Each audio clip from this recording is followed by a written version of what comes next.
ఇప్పుడు మనం చూస్తున్నటువంటి వ్యక్తి బత్తల శ్రీనివాసరావు గారు, అమ్మవారిపల్లి గ్రామం, దొత్తలూరు మండలం, ఉదయగిరి నియోజకవర్గం నుంచి అలుపెరగని పోరాటం చేస్తున్నటువంటి తెలుగుదేశ కార్యకర్త, తెలుగుదేశ రక్తం. ఆయన పోరాట పటిమకు ఒక ఉదాహరణ. ఇంచుమించుగా ఆర్థిక సంవత్సరాల పైగా తెలుగుదేశం పార్టీ కోసం అహర్నిశలు కష్టపడుతున్నటువంటి మహనీయుడు. పూర్తిగా వికలాంగులైనప్పటికీ, నడవలేకపోయినప్పటికీ ఈరోజు విజయవాడ బాబు గారిని చూద్దామని చెప్పి రావడం జరిగింది. పార్టీ ఆఫీస్కి వెళ్దామని చెప్పి రావడం జరిగింది. కొన్ని అనివార్య కారణాల వల్ల రాలేక విజయవాడ మన ఆఫీస్కి రావడం జరిగింది. చూస్తున్నాం కదా ఏ విధంగా తనుని తీసుకువస్తున్నటువంటి సన్నివేశం. అంటే ఖచ్చితంగా వారు నడవలేరు. ఇంకొక వ్యక్తి సహాయ సహకారములతోటి మాత్రమే పైకి తీసుకురావాల్సిన పరిస్థితి కొద్దిగా అవుతుంది. ఇంకొకరి సహాయ సహకారాలు లేకుండా వీరు రాలేరు. ఇక్కడ కూర్చోబెట్టండి. వీరు రాలేరు. ఇంచుమించుగా పార్టీ కోసం 23 సంవత్సరాలుగా వీరోచిత పోరాటం ఉన్నటువంటి తెలుగుదేశం పార్టీలో ఉన్నటువంటి కార్యకర్తల్లో చాలామందిలో వీరు ఒకరు. చంద్రబాబు నాయుడు గారు అరెస్టు కాబడినటువంటి 53 రోజులు జైల్లో ఉన్నప్పుడు ప్రతిరోజు కూడా ఉదయగిరి నియోజకవర్గంలో ప్రతిరోజు ధర్నా కార్యక్రమంలో శ్రీనివాస్ గారు పార్టీ కోసం, బాబు కోసం ప్రతిరోజు ధర్నాలో పాల్గొనడమే కాదు, ధర్నాలో పాల్గొన్నందుకు కనీసం తన ఆరోగ్య పరిస్థితిని కానీ, తన మానసిక పరిస్థితిని కానీ, కనీసం ఒక వికలాంగుడని కూడా భావించకుండా వీరిని జైల్లో ఉంచడం జరిగింది. అలానే నారా లోకేష్ గారు, యువ నేత, యువగలం, ఉదయగిరి ప్రాంతంలో వెళ్ళినప్పుడు, ఈ ఉదయగిరి జిల్లాలో అడిగినప్పుడు నేను ఉన్నానంటూ ఇంచుమించుగా ఉదయగిరి ప్రాంతం అంతా కూడా యువగలంలో ఆయన పాల్గొనటం జరిగింది. ఇలా తెలుగుదేశం భవిష్యత్తే తన జీవన పోరాటం అని, తెలుగుదేశమే ఈ ప్రాంతానికి అభివృద్ధి చెందుతుందని, తెలుగుదేశంతోనే విభజన జరిగినటువంటి ఆంధ్రప్రదేశ్లో యువతరానికి భవిష్యత్తు, ఉద్యోగ ఉపాధి అవకాశాలు ఉంటాయని ఒక విజన్ కలిగిన నాయకుడని, ఉమ్మడి ఆంధ్రప్రదేశ్లో నాడు హైదరాబాద్ను ఏ విధంగా డెవలప్మెంట్ చేశాడు, మన ప్రాంతం నుంచి లక్షల మంది ఈరోజు ఉద్యోగం చేస్తున్నారంటే బాబు కారకుడు అని చెప్పి నమ్మినటువంటి మహనీయుడు.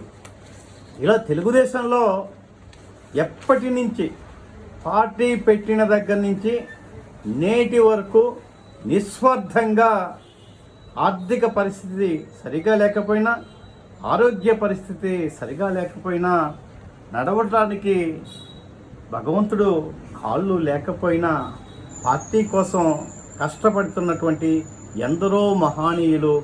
వారిలో మన ఉదయగిరి నియోజకవర్గం నుంచి వచ్చినటువంటి ఒక ఆణిముత్యం అని చెప్పి చెప్పవచ్చును. వీరు ఇంచుమించుగా ఉదయగిరి నియోజకవర్గంలో అనేక పదవులను తెలుగుదేశం పార్టీలో ఒక గ్రామ కార్యకర్త నుంచి దొత్తలూరు మండల్ బీసీసీఎల్ కన్వీనర్గా, వడ్డెరా సాధికారిక ఉదయగిరి నియోజకవర్గ కన్వీనర్గా, నేడు నెల్లూరు పార్లమెంటు విభిన్న ప్రతిభావంతుల జిల్లా ప్రధాన కార్యదర్శిగా ఈరోజు చేస్తూ ఉన్నాడు. ఎప్పుడు కూడా పదవి కోసం కాక ఈ రాష్ట్ర భవిష్యత్తు కోసం కఠోర దీక్షతోటి ఆహర్నిశలు పనిచేస్తూ 23 సంవత్సరాలుగా పార్టీ కోసం పనిచేయటం అంటే సామాన్య విషయం కాదు. ఇలా ఆంధ్రప్రదేశ్లో తెలుగుదేశం పార్టీ లేదు, తెలుగుదేశం పార్టీ ఉనికి లేదని చెప్పినప్పుడు కూడా మరలా పడిన కెరటంలాగా వస్తున్నదంటే ఆంధ్రప్రదేశ్లో ఇలాంటి కార్యకర్తలు ఎంతోమంది, లక్షల కొలది మంది ఉండటం వల్లే ఆంధ్రప్రదేశ్లో ఎవరు కూడా ఊహించినంతగా 161 సీట్లు ఈరోజు మహాకూటమికి వచ్చినదంటే ఇలాంటి మహనీయుల త్యాగాలు ఎన్నో ఉన్నవని చెప్పి చెప్పటంలో అతిశయోక్తి లేదని చెప్పి నాకు తెలిసి మేము కూడా ప్రకాశం జిల్లాలో ఉండటం, మాకు చాలా దగ్గర ప్రాంతమైనటువంటి ఉదయగిరితో అనుసంధానం మాకు ఉండటం చేత మిత్రుడు నాకు సుదీర్ఘకాలం నుంచి పరిచయం కనుక వీరు త్రిచక్ర వాహనం మీద ఉదయగిరి నుంచి ఆరోగ్యాన్ని లెక్క చేయక, వర్షాన్ని లెక్క చేయక, ఎండను సైతం లెక్క చేయక కనీసం 10ల సంఖ్యలో పార్టీ ప్రధాన కార్యాలయమైనటువంటి మంగళగిరికి రావటం జరిగింది. 3 చక్రాల వెహికల్ మీద, అది చూపెట్టిన దాకా 3 చక్రాల వెహికల్ మీద ఉదయగిరి నుంచి బయలుదేరి మంగళగిరి జాతీయ కేంద్ర కార్యాలయమైనటువంటి తెలుగుదేశం పార్టీకి జెండా ఉవ్వెత్తున పెట్టి త్రిచక్ర వాహనం మీద ఇలా శ్రీనివాసులు గారు ఇలా చూసాం కదా. ఇప్పుడు ఇలాంటి వాహనం కండువ ధరించి, పసుపు కండువ ధరించి, మెడలో తెలుగుదేశం బ్యాడ్జీ పెట్టి ఒక సైనికుడిగా 10ల సంఖ్యలో మన పార్టీ కార్యాలయానికి వచ్చినటువంటి ఈ శ్రీనివాస్ గారు భవిష్యత్తులో నారా లోకేష్ గారు కూడా రాజకీయ భవిష్యత్తు ఉండాలని యువ నాయకత్వంతో కొత్త రక్తం ఉండాలని చెప్పి అనేక సందర్భంలో పార్టీ అభివృద్ధిని గురించి, ఆంధ్రప్రదేశ్ భవిష్యత్తును గురించి ఒక విధంగా కన్నీరు పెట్టేవాడు. సార్, ఆంధ్రప్రదేశ్లో జరుగుతున్నటువంటి అశాంతి, ఆంధ్రప్రదేశ్లో జరుగుతున్నటువంటి దోపిడీ, ఆంధ్రప్రదేశ్లో జరుగుతున్నటువంటి గంజాయి, ఆంధ్రప్రదేశ్లో మహిళలకు రక్షణ లేకుండా ఉండటం, ఆంధ్రప్రదేశ్లో సైకో పాలన పోవాలని చెప్పి ఈయన చేసినటువంటి గత 23 సంవత్సరాలలో చేసినటువంటి పోరాటం, మరీ ముఖ్యంగా సైకో పాలనకు వ్యతిరేకంగా వీరు చేసినటువంటి పోరాటం, శ్రీనివాస్ గారు చేసినటువంటి ఈ పోరాటంలో కొన్ని ఫొటోస్ని కూడా నేను వీడియోలో మీకు చూపిస్తూ ఉన్నాను. సైకో పోవాలి, రాష్ట్రం బాగుపడాలి అనే నినాదం ముందు తన యొక్క వికలాంగతనం చిన్నపోయినది. తను వికలాంగుడు అనే విషయం పూర్తిగా మర్చిపోవడం జరిగింది. ఇలా మన ఉదయగిరిలో కాకల సురేష్ గారు ఎమ్మెల్యేగా పోటీ చేసినప్పుడు తన సొంత నిధులతోటి స్నేహితులతో కలిసి చేయి కలిపి రూపాయి పోగు చేసి సొంత డబ్బులతో పార్టీ ఉండాలని చెప్పి చేసినటువంటి మహనీయుడు అతుల శ్రీనివాసరావు గారు. ఇలా కొన్ని దశాబ్దాలుగా పార్టీకి సేవ చేసినటువంటి ఆని ముత్యాల లాంటి ఎందరో మహనీయులు లక్షల మంది తెలుగుదేశం పార్టీలో ఉండటం చేతనే అనేక ఇబ్బందులు జరిగినా, అనేక ఒత్తిడులు జరిగినా ఈరోజు కొన్ని 40 సంవత్సరాల పైన తెలుగుదేశం ఉన్నా కూడా దాని ఉనికిని కానీ దాన్ని నామరూపాలు లేకుండా చేయాలని చేసినటువంటి కుట్ర కానీ విఫలం కావటానికి ఇలాంటి మహనీయుల త్యాగ ఫలితం ఉందని చెప్పకనే చెప్పవచ్చు. అలానే మనం అనేక వాల్ పోస్టర్లు ఆ నియోజకవర్గంలో కాదు, ఆంధ్రప్రదేశ్ మొత్తం కూడా ఒక విధంగా 3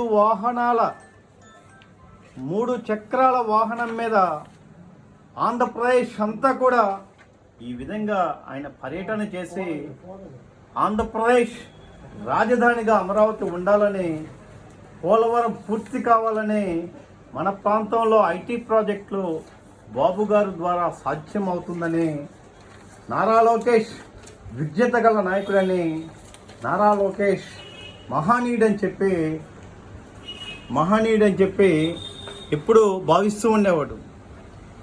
మరి ఉదయగిరి ప్రాంతంలో కాకల సురేష్ గెలుపు తర్వాతే మేము వస్తామని ఆంధ్రప్రదేశ్లో వన్ సైడ్గా తెలుగుదేశం పార్టీ రావాల్సిన ఆవశ్యకత ఉందని చెప్పి అనేక సందర్భాలలో తను చేసినటువంటి పోరాటం అనేది పార్టీకి స్ఫూర్తిదాయకం అని తెలియజేస్తూ ఉన్నా. ఎందుకంటే నేను వీడియో తీసే ముఖ్య ఉద్దేశం కూడా ఇలాంటి మహనీయులు ఎంతోమంది పార్టీకి విశేష కృషి అందించారని చెప్పి తెలియజేసే ఉద్దేశం. ఘోర కరోనాలో కూడా తన ఆరోగ్యాన్ని సైతం లెక్క చేయక, దౌర్భాగ్యమైన పరిస్థితుల్లో, కరోనా పరిస్థితుల్లో కూడా తన ఆరోగ్యాన్ని సైతం లెక్క చేయక అక్కడ ఉన్నటువంటి పేదలకు కావచ్చు, కరోనా బాధితులకు కావచ్చు, ఈ విధంగా సొంత డబ్బులతోటి, స్నేహితులతోటి కొంత సొమ్ము పోగు చేసి ఈ విధంగా మంచి కార్యక్రమాలకి ఉపయోగించేవారు శ్రీనివాసరావు గారు. ఇలాంటి వ్యక్తులకి, ఇలాంటి నిస్వార్థమైన వ్యక్తులకి, పార్టీ కోసం అహర్నిశలు పనిచేసినటువంటి వ్యక్తులకి, పార్టీ కోసం సుదీర్ఘకాలం ఉన్నటువంటి వ్యక్తులకి, పార్టీ అధికారంలో లేకపోయినా పార్టీ కోసం త్యాగపరులైనటువంటి ఇలాంటి వ్యక్తులకి పార్టీ తగిన గౌరవం ఇస్తుందని, తగిన హోదా ఇవ్వాలని, భవిష్యత్తులో ఇలాంటి వీళ్లకు ఉన్నటువంటి కోటా కింద, వికలాంగుల కోటా కింద ఇలాంటి గొప్ప వ్యక్తులకి పదవులు ఇచ్చినట్లయితే పార్టీ బాగుంటుందని, పార్టీ ప్రజల్లో మంచి పేరు వస్తుందని చెప్పి భావిస్తూ ఉన్నాను. ఎందుకంటే నేను కేవలం ఈ వీడియో చేసే ఉద్దేశం మీద తెలుగుదేశం పార్టీలో నిస్వార్థంగా ఆరోగ్యాన్ని సైతం లెక్క చేయక, బాడీ సహకరించకపోయినా కూడా, నడవలేని పరిస్థితుల్లో కాళ్ళు లేకపోయినా కూడా త్రిచక్ర వాహనం మీద పార్టీ కోసం వాడల గడప గడపల ఇలా ఈ విధంగా పార్టీ కోసం అహర్నిశలు పనిచేసినటువంటి మిత్రులు ఇప్పటికే అనేక సార్లు మంగళగిరి రావడం జరిగింది. పార్టీ భవిష్యత్తు కోసం కూడా నేను పార్టీ కోసం ఉంటానని చెప్పి చెప్పడం జరిగింది. ఇవన్నీ మనం చూస్తున్నాం కదా. రిలే నిరాహార దీక్షలో ఒంటరిగానైనా కూర్చుంటాను కానీ అధర్మాన్ని సహించనని చెప్పి బాబు గారు అక్రమ అరెస్టు దుర్మార్గం అని చెప్పి భీష్మించుకు కూర్చున్న భీష్ముడని చెప్పటంలో అతిశయోక్తి లేదు. అందుకని తెలుగుదేశం పార్టీ ఇలాంటి వ్యక్తులకి దీర్ఘకాలం అధికారంలో ఉన్నా, అధికారంలో లేకపోయినా పార్టీ పదవుల కోసం కాకుండా నిస్వార్థంగా చేసినటువంటి ఎంతో లక్షల మంది మహనీయులలో వీరు ఒకరి కనుక పార్టీ భవిష్యత్తులో ఇలాంటి వ్యక్తులకి అత్యున్నత అవకాశాలు కల్పించాలని, ఇంకా పార్టీ ఇలాంటి వ్యక్తుల యొక్క నిస్వార్థంగా ఉన్నటువంటి వ్యక్తుల యొక్క సేవలు వాడుకోవాలని, ఇలాంటి వ్యక్తులకు పదవులు ఇస్తే పేద ప్రజలకు ఇంకా మంచి సహాయ సహకారాలు అందించగలరని చెప్పి ప్రజల్లో సానుభూతి వస్తుంది, ప్రజల్లో మంచి పేరు వస్తుంది. కనుక అవకాశవాదులకు అందరం ఎక్కించే బదులుగా పార్టీ కోసం నిస్వార్థంగా ప్రయత్నం చేసినటువంటి, సేవ చేసినటువంటి, సేవా గుణం ఉన్నటువంటి ఇలాంటి మహనీయుల్ని పార్టీ ఆదరిస్తుందని నేను ప్రగాఢంగా నమ్ముతున్నాను. ఎందుకంటే నారా లోకేష్ గారి వ్యక్తిత్వం ఎలాంటిదో తెలుసు, పార్టీ క్యాడర్ని ఎలా కాపాడుకుంటుందో కూడా తెలుసు. అందుకని యువ నాయకత్వం ఉన్నటువంటి నారా లోకేష్ గారు, అలానే అనుభవం మూర్తిభవించినటువంటి ముఖ్యమంత్రి వర్యులు చంద్రబాబు నాయుడు గారి ద్వారా పార్టీలు చేయటం అనేది నా పూర్వజన్మ సుకృతం అని చెప్పి ఆయన చెప్తున్నప్పుడు మాకెంతో ఆనంద బాష్పాలు వస్తూ ఉన్నాయి.